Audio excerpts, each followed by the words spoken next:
Hi there, my name is Tuitt. I work as a lead service designer, innovation consultant, and startup coach. Hi, I'm Khalia Ismain, and I'm the co-founder of Jammy. So I think that the main business barrier that I faced was the fact that I just didn't know anyone. So I had this idea, which obviously I thought was a great idea. And I knew I wanted to do something about it, but I just had no idea where to start, what to do, what the first things that I should prioritize were.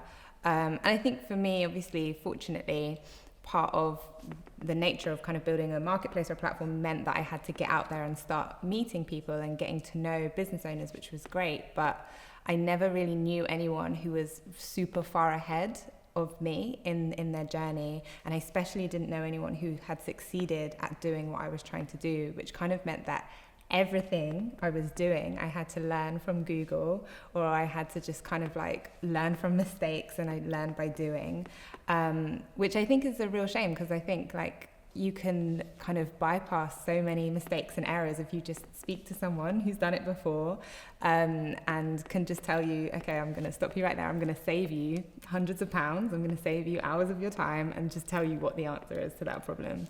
So I think for me that was definitely like the biggest barrier, just having everything just felt so slow because I just had to do everything myself and learn everything from scratch. I definitely agree. I think for a lot of startups there's that learning curve at the beginning where there's just so much things going on. How do I register my business name in the first place? Is someone going to steal my idea?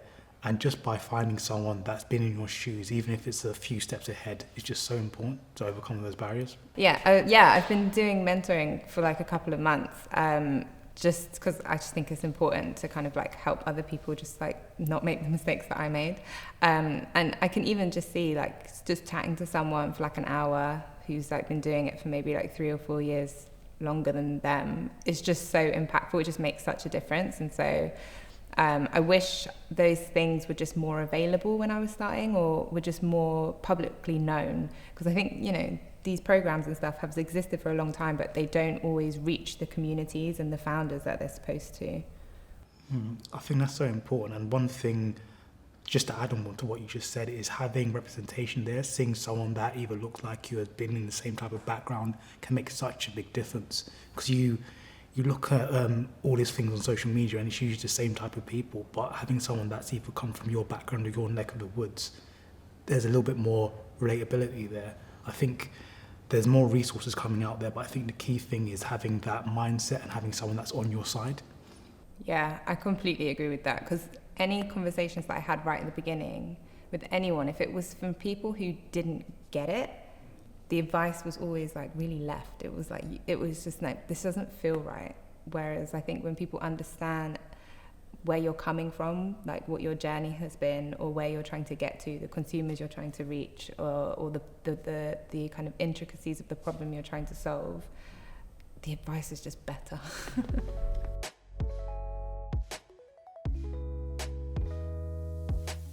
So when I'm working with a number of different startups, I find there's a common trend over and over and over again, and that's because they're trying to work on so many different things at once. There's no clear focus, and sometimes it's a good idea just to try and test out different opportunities to see what works, but they're almost overrun and they're trying to create a solution that can do everything rather than focus on a single problem. I mean, yeah, that's me to a T. I think as well, because there's so much insecurity around the idea that you have or the business that you're working on, and you're just like, I just need to prove that it's going to work, and I'll do that in any way. I'll take any opportunity. But yeah, that is exactly me. And it's the same when I have my mentoring conversations. It's the same thing. Then everyone's working on a million thwhen it's so easy when you're on the outside to be like, you're doing too much. So the key thing, or the key bit of advice I always say when I'm working with some of my founders, is that really focus on one specific problem at a time. Speak to your customers, engage with them, and really see if it's something they really want. Measure that success rate. Would they actually spend money with you? Would they engage with your solution? And then from there, you can start building those features. When you start growing and start acquiring more customers, and you've got a solid base, that people that really love your brand, then you can start thinking about the next big thing, rather than packing it all at once. It's like that fantastic saying, how do you eat an elephant one bite at a time? So do you have any tips for when a founder is like in the weeds of a business and there's so many things going on at one time and so many opportunities popping up, like just tips for focusing on what really needs to happen at this time. See, having focus and having vision is really key. It's hard to do, to be honest. One of the key things I always get people to do, and I do it myself, is have that time in the calendar just to focus and reflect.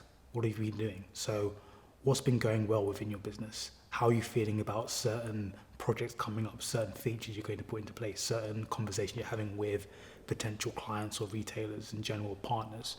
And then what's next for you? Just writing that down and having an hour or two throughout the week just to have that focused thinking time can really help you plan, make the right decisions, and actually take action.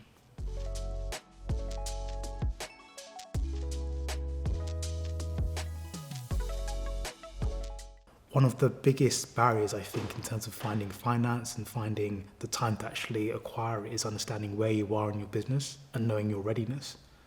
As a startup, I think one of the things that people overestimate is how much money they need rather than when they're ready to accept it. There's so much overvaluation at the moment. One of the startups I'm working with at this time, they've built up a network of high net worth individuals that have been able to support them and invest in their company because they believe in them, they come from the same type of culture, and they also understand what it means to struggle at a certain time. I think that's really important. I think as well, there's this like, everyone talks about venture capitalism and everyone talks about equity investment. But, and I've had a lot of conversations about this with new founders. And I think there's not enough education around what that means and what type of business is right for it. I mean, I won't go into like all the different types of investment there are, but you know, venture capital, which is obviously like the sexiest type of investment that you can get, is only for a very specific type of business, which is why it's so hard to get.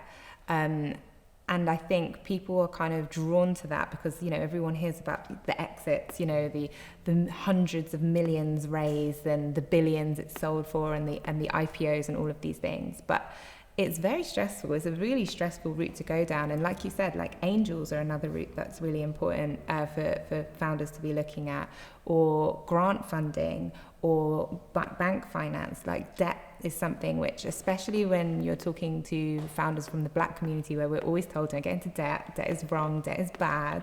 But when you talk about debt from a business perspective, like it's an instrument for growth. Like it's not the same as personal debt. There's obviously friends and family investing. There's crowdfunding, which in this day and age, like if you're building a business which customers are really able to get into, they're really able to believe in, you will be able to raise money from your customers or nothing else, you know, just by selling your products, you know, customer funded growth, it's called, AKA sales.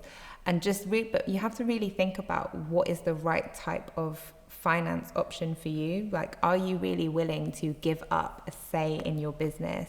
How much of your business are you willing to give up? Are you ready to go on the track to constantly raising, and then exiting or IPOing within like 10 years? Or are you more of a person who wants to keep control and go more slowly? I think that is the first place people need to start and really kind of do the research and working out what's right for them. So you're completely right. I think a lot of startups really underestimate how challenging it is emotionally to actually get that type of investment in the first place.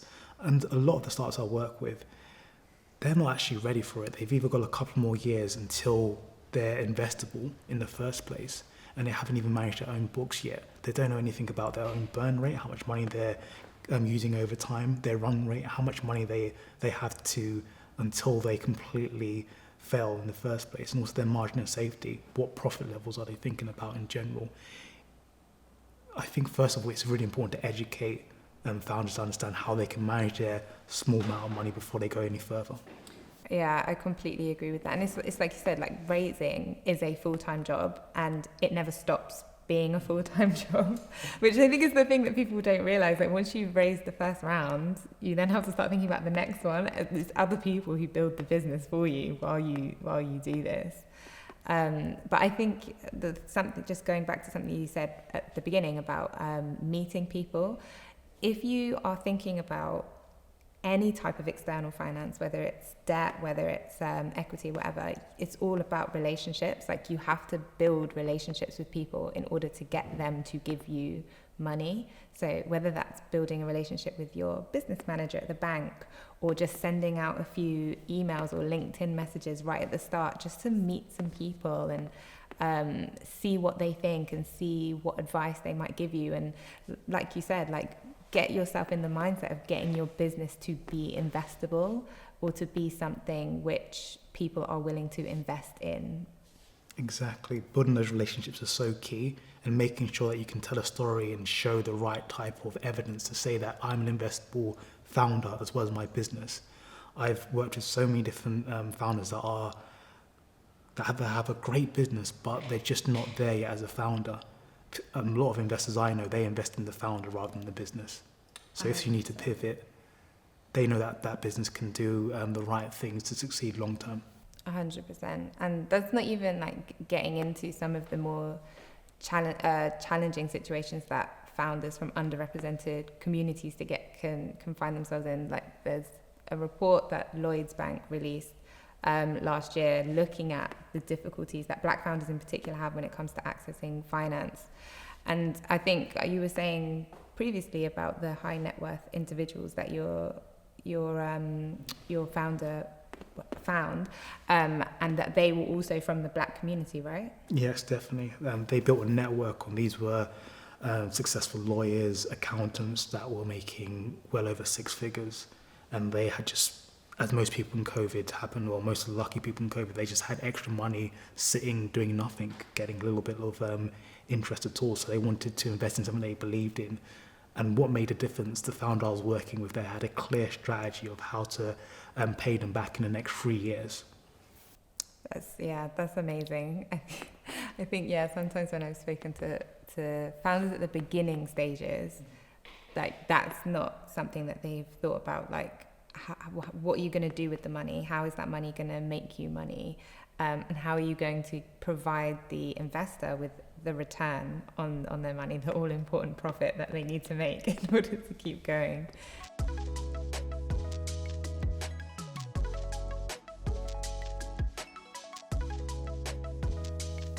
The one bit of advice I'll give any startup thinking about investment is, how do you build relationships with future investors? You might not be ready just now, but really think about who your network is, not just people that can help you right now, but also think about people that can introduce you to people that would really want to invest in your company and believe in your idea. It's not just about money. You've got to think about how they can support you in terms of resources as well. The piece of advice I give to founders building their businesses is, don't be afraid to share your ideas, because feedback is so important. And it really doesn't matter if you think other people are copying your ideas, because what's really important is your execution.